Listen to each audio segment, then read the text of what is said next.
For my presentation, I'm picking a name that wasn't mentioned in the study guide, but someone who in my opinion should have been, due to their huge impact. Allow me to give you an idea of how important this person is with a simple question. Most people, off the top of their head, can name Aristotle when asked about a philosopher, being one of the most impressive minds ever born. But not many can name Plato, the reason Aristotle followed his path to the eventual unbelievable intelligence. The same can be said for jazz musicians, namely Louis Armstrong being the one name who rolls off people's tongue, but his teacher, King, is unknown to many. Joe King Oliver is one of the most influential names in jazz, and once you hear his story, you'll see it's no question why. King Oliver, as he was typically referred to, was born May 11th, 1885. During a time of still constant racial turbulence, he was born on a plantation, likely part of a generation recently enslaved.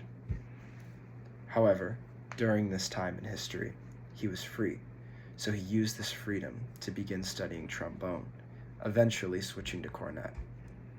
His skill and ability was recognized rapidly, with bands bringing him on tour before he'd even reached adulthood. He'd traveled around New Orleans all throughout the 1910s as a teen, among other players. As we saw with the bands, locals around New Orleans began to take note of his tremendous skill at such a young age, earning him the name King. During 1916, Storyville, one of the most popular red light districts in New Orleans, closed down, killing the potential profits of performers such as King. He decided to move to Chicago and try his luck there as the seasoned performer he'd become. Now, whether or not the district closing directly contributed to King's change to Chicago is anyone's guess, but all that could be proven was Chicago was the hottest new spot for black performers hailing from New Orleans. Oliver ended up visiting Chicago, but not making much of a splash. He visited California for a while. Whatever ended up happening in California lit a fire under him, and he returned to Chicago to form the Creole Jazz Band, made up by bassist Bill Johnson, trombonist Honore Daughtry, clarinetist Johnny Dodds, drummer Warren "Baby" Dodds, and pianist Lillian Hardin. This band made their first impact in The Stroll, being another nightlife district along South State Street. Several other black-owned clubs made this a popular destination for other New Orleans jazz performers.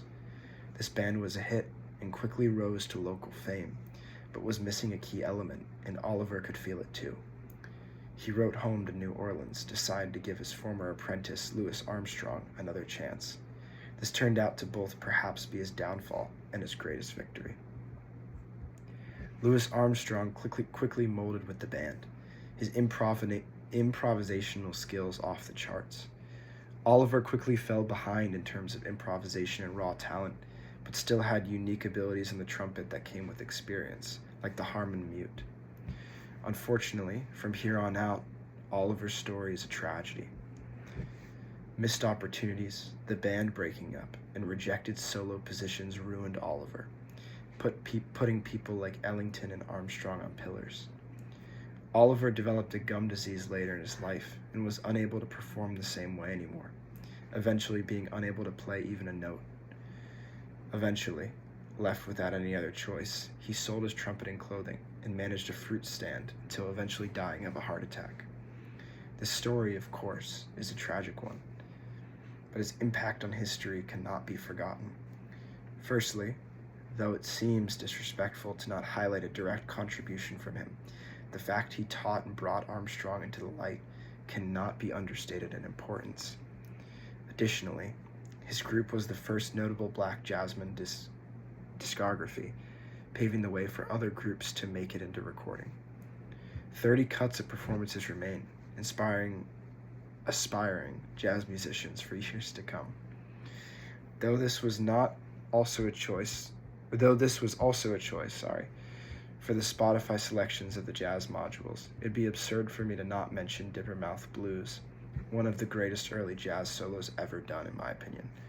I'll end this presentation with that, and I urge you to not just focus on the star, but the nebulae that died so the star could be born.